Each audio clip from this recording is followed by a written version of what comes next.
So not even a real item. Empire going to go for the top lane push, it looks like now.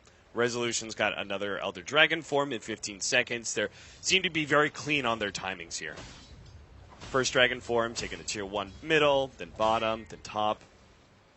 Very clear rinse and repeat. All week long, we've actually seen the smoke into try to pick off a safe laner and then go for the push. Yep. But Empire is so comfortable with their lead. They don't even have to know what the net worth chart looks like to know that they're in the lead, right?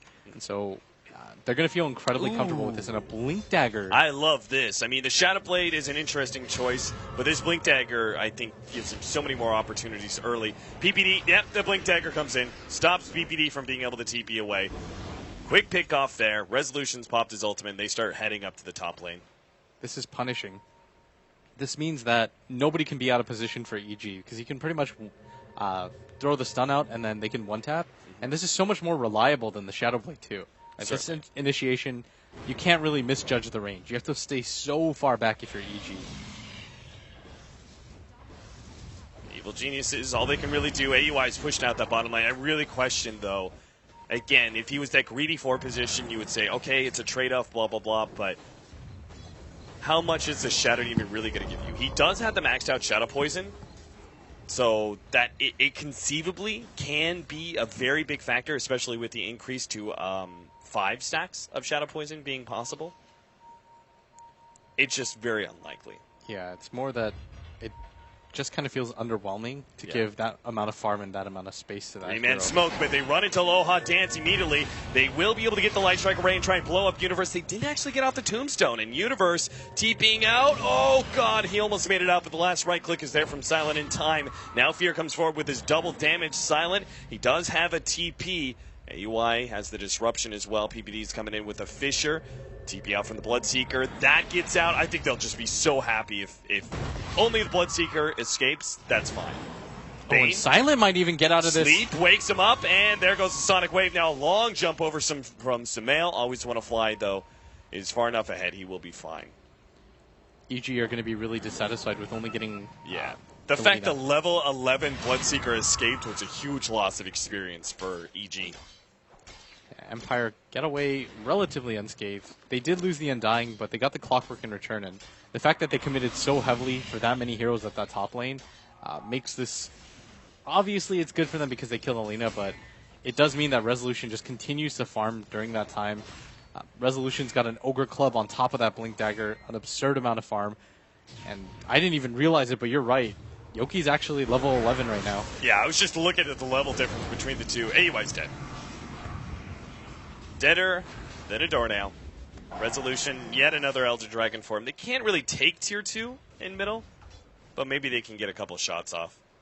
Yeah, they don't have to all-in commit for pushes or anything like that, because even when it comes to the late game, because Yoki decided to go for this Midas so early, and it's paid off so many times, it's just... He's picking up such a level advantage over everybody on EG, and nobody from EG can really go for the split push because of this Blink Dagger pickup by Resolution. It's just too dangerous to get opened up on.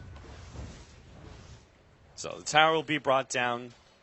Oh, it's dropping below half HP here, and the rest of Empire are backing up Resolution, so even as Evil Geniuses start mounting response, Dragon Form's going to run out soon. I'm sure Empire are going to back up.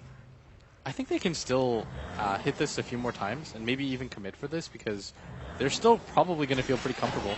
Yeah, Universe goes for Silent. Resolution actually tried to blink inside but doesn't quite make it. Yule Scepter from Silent keeps him alive a little bit longer. They do also have the defensive sleep. Nice Light Strike Array as he dies. He will be able to get the stun onto Universe, which ensures the kill. PPD actually got off his Echo Slam, but immediately Fiend's gripped up here. Blinked forward to try and get more kills, but he just ends up going down as well. Nobody really drops in. Resolution's now caught Sumail.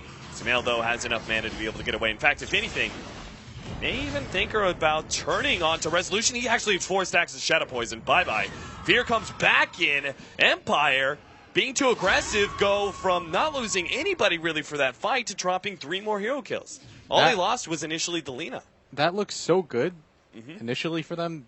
And the weird thing is that PPD just kind of walked in, waltzed right in, hit a huge Echo Slam on all of them. And that still didn't make a difference. Like, Empire still could have won the fight and walked away at that point. Yeah, and I think that they were trying to overcommit a little bit too hard, but if you're taking a look at the net worth, even that doesn't impact it too much. No. the Storm Spirit, who you expect to be ahead of the Lina, has just barely caught up to her. Even with the buyback from Fear, it doesn't make a big enough difference where it matters. I guess that it was a really good buyback, though. They got most of the heroes. The experience angle alone probably made that worth it. But still, I mean, EG just not being able to mount a full defense. And Empire have plenty of items that they can go that would completely shift this game. Like, once Resolution gets a BKB, what can they really do on their supports? The same thing, I guess, exists of Yoki, who has 2.1k gold and managed to make it out of there without losing his life.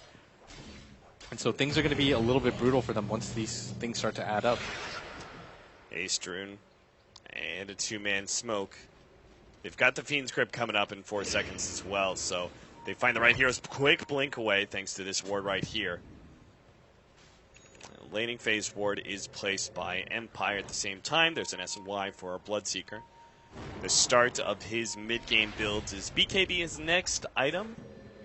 Yeah, I think so. I think you have to get a BKB.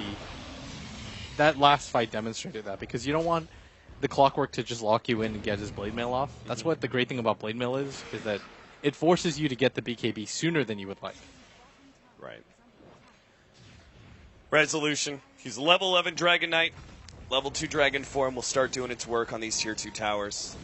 Evil Geniuses will make a trade-off, though. They'll take the Tier 1 bottom at least. Obviously, it's not an even trade, but it's the only thing the EG can get when they're behind like this. Yeah, you're perfectly okay with this. When you're behind, any sort of trade such as this is okay, but everybody from... They're not even going to get a trade out of this. Yoku Universe? He actually missed his hookshot. Missed that. He's actually just going to run a Universe, but unable to find anything. Resolution still has that haste rune. He's going to run down PPD here. Aloha.